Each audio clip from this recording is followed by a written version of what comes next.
Welcome back to Newsday. Now, the federal government of Nigeria in late December of 2025 made a complete U-turn on a proposed ban on sachet alcohol products subject to enforcement measures.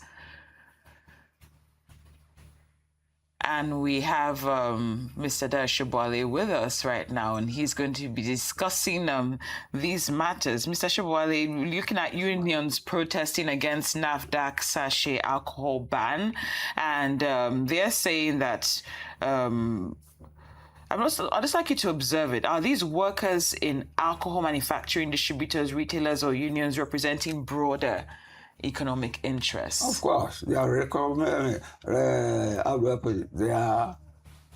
they are putting across their own interests, and they have a right to do that. And we have discussed this issue before.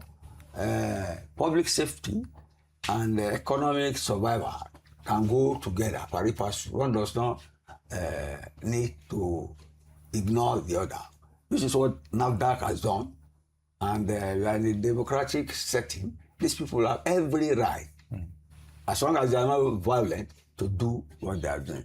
Because the NAFDAC has given scientific explanation that they are trying to protect our youths. Is it only sachet, liquor and sachet, or 200 milliliter gin, which the youth take, which all of us have taken at one point or the other? Is it that will derail our economy?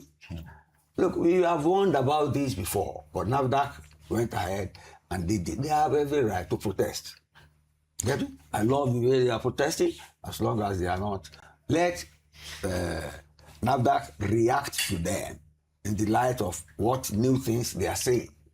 They are saying that their livelihood is at stake, and that what they are doing is not injurious to the health of the youth. You see, it's not the government can do everything. Government can do it. It's not disgraceful or humiliating for government to do everything. See, the Labour Party in Britain has made a rethink on about 9 issues. And we are talking about the health of youths. What we should do is give them the proper orientation, the proper education. And see, don't underrate their intelligence or exposure. Some of them probably have more access to health education than those teaching them because of technology, the internet, and the access, and the skill they have in how do I put it, searching for knowledge on nutrition, on how to look after themselves. I admire the demonstration. Let them put this on NAFDAC. And as long as they are not violent, they must have police protection. And it's a democracy. Government and NAFDAC to be responsive or give a reason why they are not. Let's leave it at that. All right, Mr. Sobowale, you can't help but notice a measure of defiance out there in the streets. How effective is this ban? Because alcohol in sachets are still being widely sold in street corners and in the open markets, as it were. So what's your take on that? You see, you don't make a law that you cannot fulfill or execute, or that cannot induce compliance. You are correct. These things are still there. They think they can close all the factories. I doubt if they have the capacity to do that. Is it not the same NAFDAC? Or will they bring in the police and all that? This is an issue that has to do with affordability and health. Affordability and health. Everybody loves the good things of life.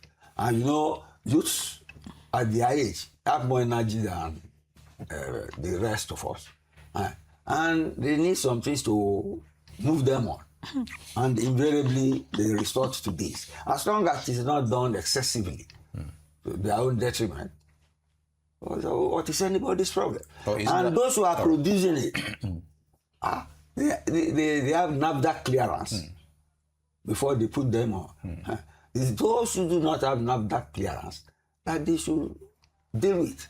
I don't think they should do it excessively like Trump is doing with the ICE in the US.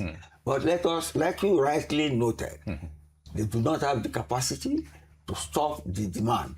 They can stop the production, but I doubt even if they have that. But while those people are protesting and closing NAFDAC offices, there are people out there really have more production, and there is a demand for the product.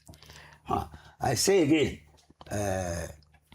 public health safety, can go along with the ability of youth to know what they want, nutrition-wise, health-wise, and whatever is at stake. As long, even water, if you take water excessively, you have diarrhea anyway.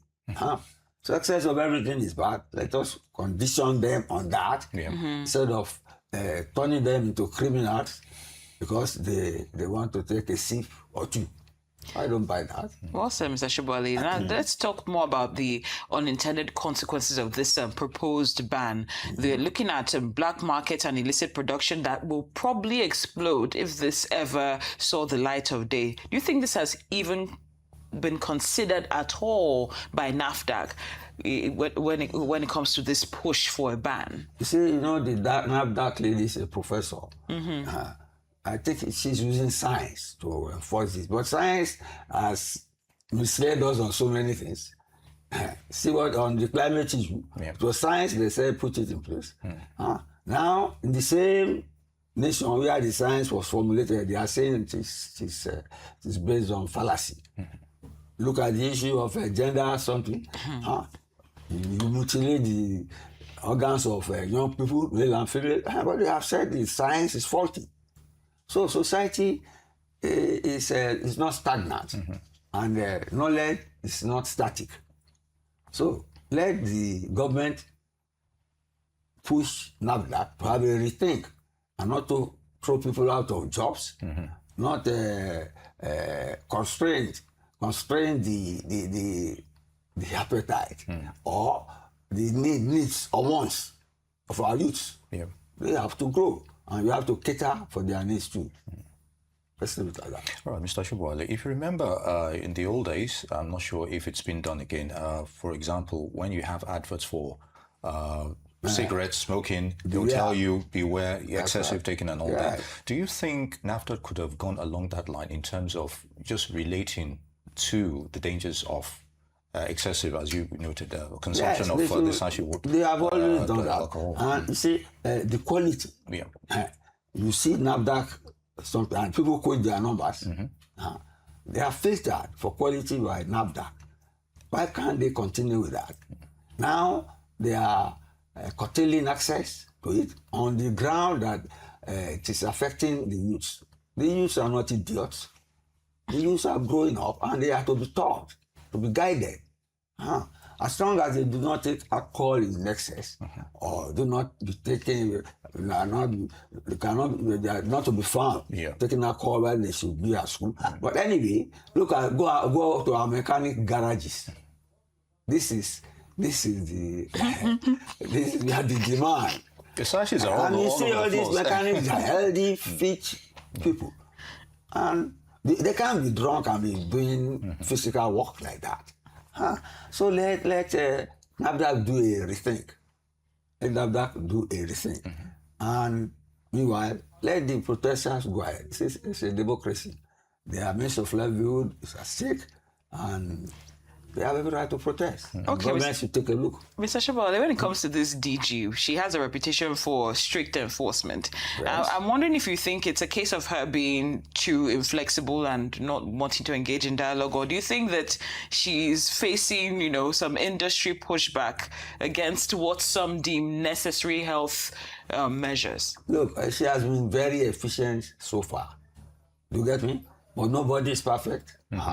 Maybe she's not in tune with young people and their needs. And anyway, she is not acting unilaterally. Sure. There was a time the tobacco beverage people and competition, all of them signed a memorandum of agreement.